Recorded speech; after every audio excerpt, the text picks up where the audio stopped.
सभी को नमस्कार। इंग्लिश स्टडी यूट्यूब चैनल में आप सभी का स्वागत है। हम ग्रामर पढ़ने जा रहे हैं। इसमें सबसे पहले टेंस, जो 3 प्रकार के टेंस होते हैं, प्रेजेंट टेंस, पास्ट टेंस और फ्यूचर टेंस। प्रेजेंट टेंस का ये पहला भाग है सिंपल प्रेजेंट टेंस, जिसका हिंदी में अर्थ है सामान्य वर्तमान काल। टेंस में ये सबसे ज़रूरी बात है कि इसकी 2-3 चीज़ें जाननी ज़रूरी होती है। सबसे पहले इसकी सहायक क्रिया, प्रत्येक टेंस की कितनी सहायक क्रिया होती है। दूसरी बात, इसकी हिंदी वाक्य किस प्रकार के होते हैं, यानी आप ये समझ सकें कि अगर हिंदी का कोई वाक्य आता है तो उस वाक्य का अनुवाद अंग्रेजी के किस टेंस में किया जाना है, यानी वो वाक्य किस प्रकार का। अगर कोई वाक्य है और उस वाक्य को अगर किसी टेंस में अनुवाद करना है तो ये जानना ज़रूरी है कि वो किस प्रकार का, किस टेंस का वाक्य हो सकता है। तो इसकी कुछ विशेषताएं, कुछ पहचान होती है। चलिए अपन शुरू करते हैं। सबसे पहले इस टेंस की सिंपल प्रेजेंट टेंस की सहायक क्रियाएँ 2 होती है। Helping verb of this tense do and does. Do और डज 2 सहायक क्रियाएँ होती है। इसकी पहचान ये है, हिंदी वाक्यों के अंत में ता है, ते है, ता हूँ, ती है आदि शब्दांश आते हैं। अगर इस प्रकार के शब्दांश आते हैं तो ये वाक्य सिंपल प्रेजेंट टेंस में अनुवाद किया जाएगा। ये अगर हिंदी का वाक्य ऐसा होता है, अगर इस वाक्य के अंतर्गत या किसी भी प्रकार के वाक्य के अंतर्गत ता है, ते है, ता हूँ, ती है आदि शब्दांश अगर वाक्य के अंत में आते हैं तो ये वाक्य अंग्रेजी के इस टेंस में लिखा जाएगा। अंग्रेजी के इस टेंस में हिंदी से अंग्रेजी में अनुवाद किया जाएगा। चाहे कहीं भी वाक्य आ जाए, कैसा भी वाक्य आ जाए, जिसके अंत में ता है, ते है, ता हूँ, ती है आदि शब्दांश अगर आते हैं तो ये वाक्य अंग्रेजी के इस टेंस में अनुवाद किया जाता है। अब अनुवाद करने के लिए आपको सबसे पहले ये जानना ज़रूरी है कि अंग्रेजी का ग्रामर के अनुसार ऑर्डर ऑफ वर्ड क्या होगा, शब्दों का क्रम क्या होगा, कौन सा शब्द, क्रिया, कर्ता, कर्म, इनमें से पहले कौन आएगा, उसके बाद में कौन आएगा, जस्ट आफ्टर, प्रत्येक के बाद, यानी उसका ऑर्डर क्या होगा, क्रम क्या होगा। अब सबसे पहले आप ये भी जानना ज़रूरी है कि वाक्य कितने प्रकार के होते हैं। Affirmative sentence, negative sentence, interrogative sentence and interrogative negative sentence. 4 प्रकार के वाक्य होते हैं। अब इस टेंस के सकारात्मक वाक्यों में सहायक क्रिया का प्रयोग नहीं किया जाता है, ये आपको ध्यान रखना है। इसी प्रकार एक टेंस जो सिंपल पास्ट है, पास्ट टेंस का पहला भाग है, उसी टेंस के भी सकारात्मक वाक्यों में सहायक क्रिया का प्रयोग नहीं किया जाता है। बाकी 4 प्रकार के वाक्यों में इस टेंस के सहायक क्रिया का प्रयोग किया जाएगा, लेकिन इस टेंस के सकारात्मक वाक्य में सहायक क्रिया का प्रयोग नहीं किया जाएगा। इस टेंस के वाक्यों में वर्ब की फर्स्ट फॉर्म, क्रिया का प्रथम रूप या इसके साथ में एस या ईएस का प्रयोग किया जाएगा। अब ये एस या ईएस का प्रयोग किस प्रकार होगा और वर्ब की फर्स्ट फॉर्म के साथ, क्रिया के पहले रूप के साथ एस या ईएस का प्रयोग कब होगा और केवल वर्ब की फर्स्ट फॉर्म का प्रयोग कब होगा, ये आपको आगे बताया जाएगा। अब इसके बाद एफर्मेटिव सेंटेंस स्ट्रक्चर, सबसे पहले सब्जेक्ट आएगा, उसके बाद में वर्ब की फर्स्ट फॉर्म या वर्ब की फर्स्ट फॉर्म के साथ एस या ईएस का प्रयोग होगा और उसके बाद ऑब्जेक्ट यानी कर्म का प्रयोग होगा।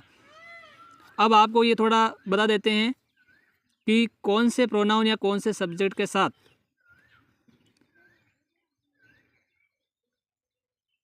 वर्ब की फर्स्ट फॉर्म आएगी और कौन से सब्जेक्ट के साथ वर्ब की फर्स्ट फॉर्म के साथ एस या ईएस का प्रयोग होगा।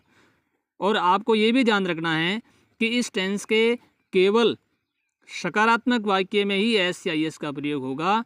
नकारात्मक प्रश्नवाचक और प्रश्नवाचक नकारात्मक वाक्यों में एस या एस का प्रयोग नहीं होगा, क्योंकि वहाँ पे जब इन्हीं सब्जेक्ट के साथ ई, सी, इट और नाम थर्ड पर्सन सिंगुलर सब्जेक्ट के साथ जब वर्ब की फर्स्ट फॉर्म के साथ जब डज आ जाएगा, उसकी सहायक क्रिया डज का प्रयोग हो जाएगा।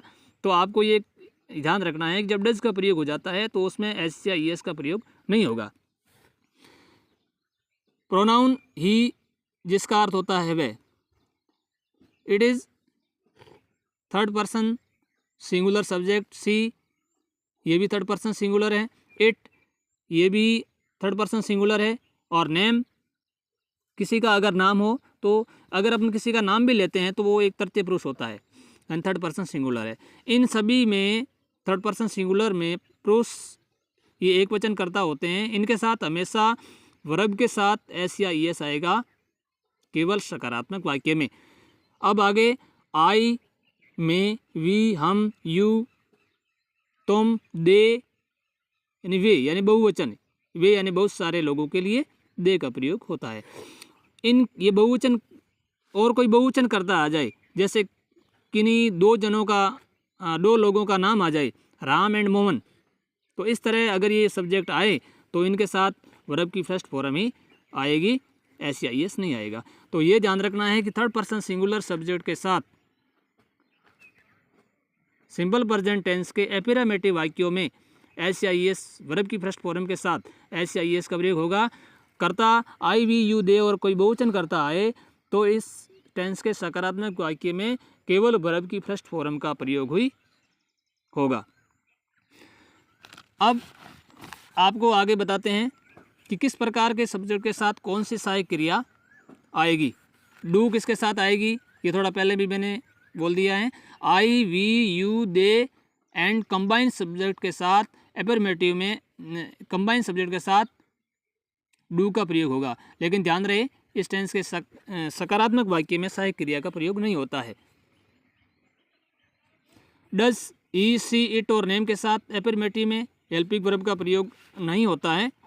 अब आपको ये बता देते हैं कि सभी वाक्यों का संरचना, सभी वाक्यों का स्ट्रक्चर किस प्रकार होगा, यानी किस प्रकार के वाक्य बनाने हैं। अगर कोई वाक्य सकारात्मक आए, सकारात्मक वाक्य मतलब होता है जिसमें नहीं का भाव नहीं हो, जिसमें नो कहीं नहीं आए, नोट का प्रयोग नहीं हो, तो ऐसे वाक्य को सकारात्मक कहते हैं। नकारात्मक वाक्य जिसमें सहायक क्रिया और नोट का प्रयोग होगा या नकारात्मक वाक्य होगा।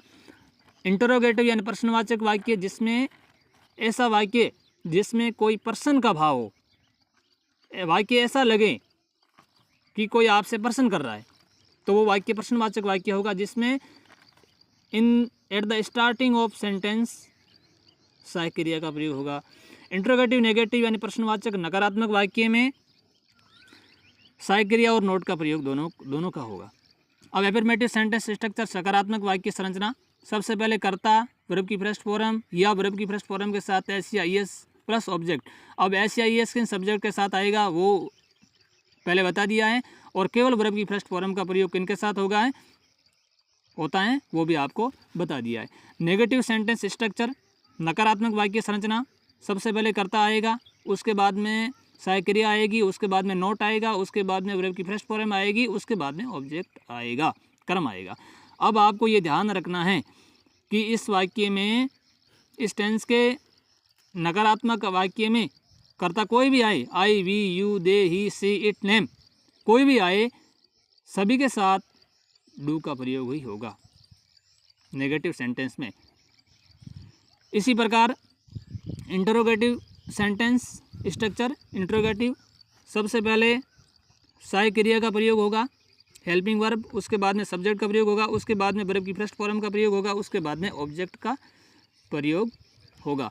WH वर्ड, ये WH वर्ड भी होते हैं कुछ, जिनसे भी प्रश्नवाचक वाक्य बनाए जा सकते हैं। इनके बाद में अमूमन helping verb plus subject plus verb की फर्स्ट फॉर्म प्लस ऑब्जेक्ट आते हैं।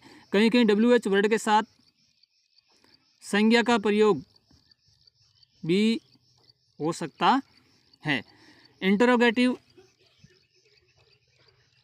नेगेटिव सेंटेंस स्ट्रक्चर, प्रश्नवाचक नकारात्मक वाक्य संरचना।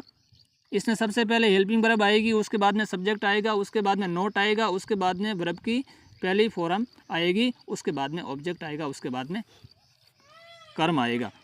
तो इस प्रकार से सिंपल प्रेजेंट टेंस के बारे में थोड़ी सी जानकारी, और आगे हम इसके वाक्य बनाना सीखेंगे। इसमें 2-3 बातें इंपॉर्टेंट हैं। इस टेंस के सभी वाक्य, इस टेंस में वर्ब की फर्स्ट फॉर्म का प्रयोग होता है।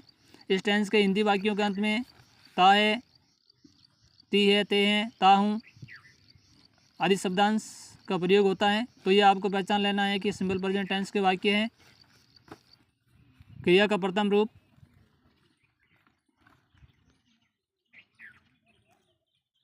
इस प्रकार इस टेंस के बारे में आपको इसी तरह की